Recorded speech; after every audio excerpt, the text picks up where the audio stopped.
Le Club Culture avec Nicolas Caro et Laurie Choleva. Nicolas, ce matin, vous nous parlez du dernier recueil de textes de Philippe Delerme. Oui, l'auteur de La première gorgée de bière revient avec Les gens sont comme ça, sous-titré, et autres petites phrases métaphysiques. J'aime beaucoup les textes de Philippe Delerme, mais alors attention à ne pas lire à côté de quelqu'un, sinon vous allez passer votre temps à le déranger en disant « Attends, écoute, celle-là aussi, c'est tellement vrai ». Mais c'est quoi une phrase métaphysique ?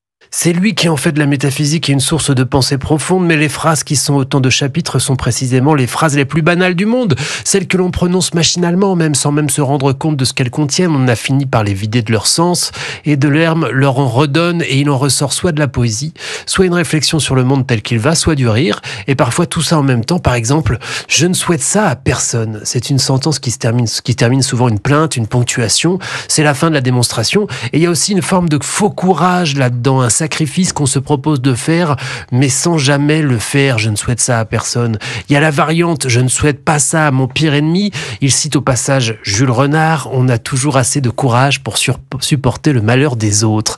Chapitre suivant, tu me donneras la recette. C'est une forme de compliment bien entendu, mais c'est un peu plus, parce que c'est une promesse. C'est envisager une suite. C'est pas juste, c'est délicieux, basta. Non, là, ça engage une forme de complicité. Nicolas, le titre, c'est une des petites phrases, les gens sont comme ça. Oui, Marcel Aimé disait « Les gens, quel sale type !»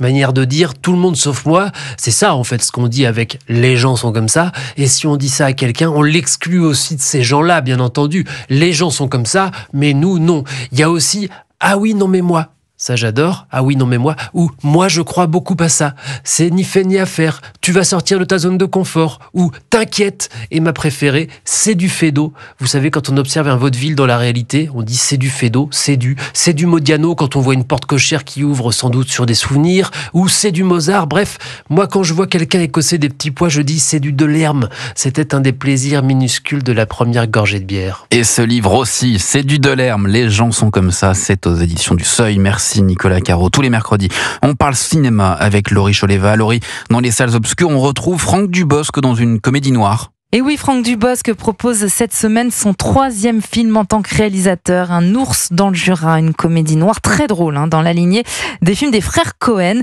L'histoire d'un homme, Michel, qui tue accidentellement 2 personnes lors d'un accident de la route et trouve 2 millions dans le coffre.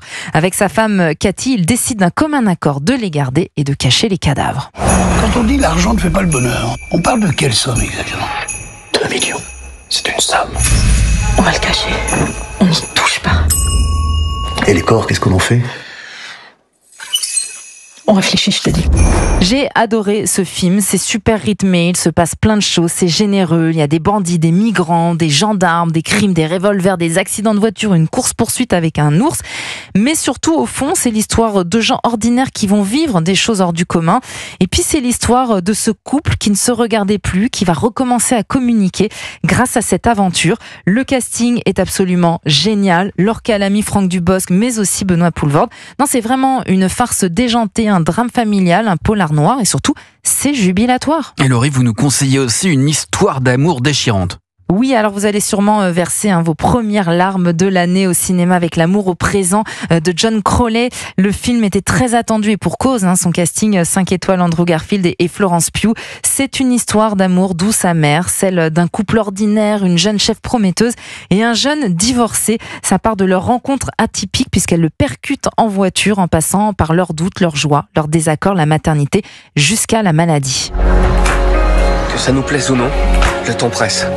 Où est l'urgence? C'est qu'il y a une possibilité très réelle que je sois sur le point de tomber amoureux de toi. On suit ce couple sur 10 années et vraiment c'est un très très très joli film. Mais allez-y avec des mouchoirs. Merci Laurie Choleva.